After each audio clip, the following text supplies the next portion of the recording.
What's up, people? My name is Jeffrey Kaminsky, and today we're going to be talking about your traps. Because you need these to be strong and well developed to succeed in combat sports, whether that's wrestling, MMA, rugby, football, etc. Not only do they make you look like a man, they help you be more explosive, as well as keeping your neck and spine in a better posture. That means it'll be harder for your opponents to break your position with hand fighting, and you can resist concussions more because you can handle the whiplash. That's why you constantly see these athletes doing shrugs and neck exercises. The only problem is, right now, we have a balanced shoulder, which means we can reach overhead just fine. But when these muscles in the traps get overly developed and overly tight compared to the muscles in the mid-back, you end up in this rounded, bad postural position, which means you can't reach overhead nearly as well. But our sport is going to force us into this position, which means something in here is going to have to give. We do not want our connective tissue getting ground up and torn. That's how you get hurt. You might be saying, as a wrestler, I am never in this position on the mat.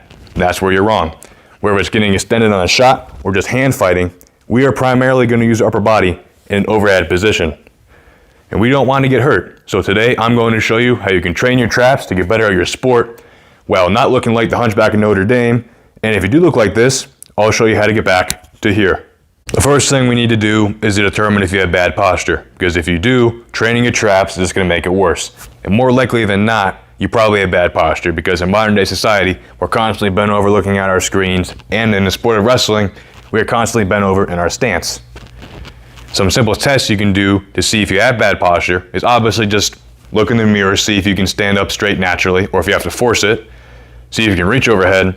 But a far more accurate test is called the double thumb test, where you let your arms hang and see where your thumbs point. If your thumbs, when pointing straight up, point parallel, that means you have equal balance between the muscles in the back and front of your shoulder. Whereas if you look like this, you got some major imbalances that we have to work on.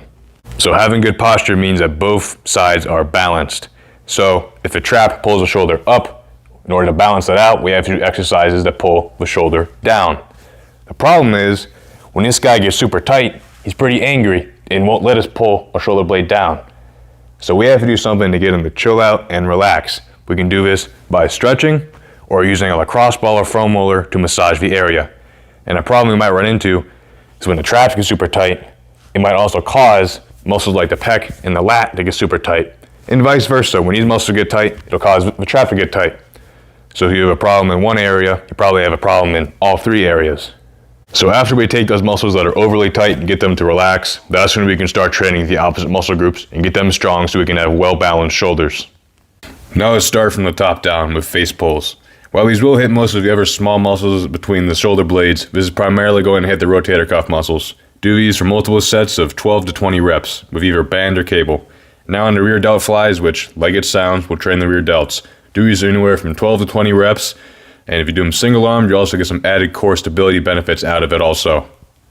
Now on to rows, barbell rows, dumbbell rows, cable rows, band rows, rock rows, whatever you can do. This is going to train most of the bigger muscles in the middle back. Similarly, you can do benders as pull-aparts. Now on to prone scap raises, where you lift your arms up while lying on the floor. You start in a Y, then move to a T, then to by your side. Start at 20 seconds each, and then go to 30. Some of the smaller stuff you can include as a warm-up or a finisher, but I try to include a lot of these exercises on every single one of my upper body days. Now that we've fixed our posture, I'm going to show you some of the best exercises that you can do for your traps. But before I do, you have to keep in mind you still have to train the opposite motion muscle groups just as often and just as frequently so we don't end up looking like this again. Now let's get into it. You know, people tear biceps all the time, but I guarantee you pretty much never heard of anyone tearing a trap. And that's because they are large muscles and so they need a lot of weight to be challenged. That means that your double overhand strict shrugs are probably not doing much for your traps. Since grip is going to be a limiting factor, that's why I suggest you should switch to doing either mixed grip or, even better, use straps.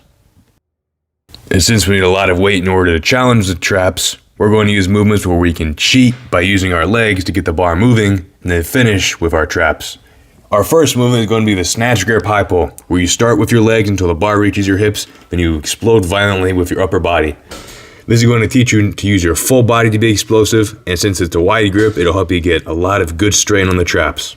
The power shrug is our next movement, and it's a pretty similar idea. You're basically just going to take your strict shrug, add another plate, and cheat the crap out of it so you get extra weight on your traps.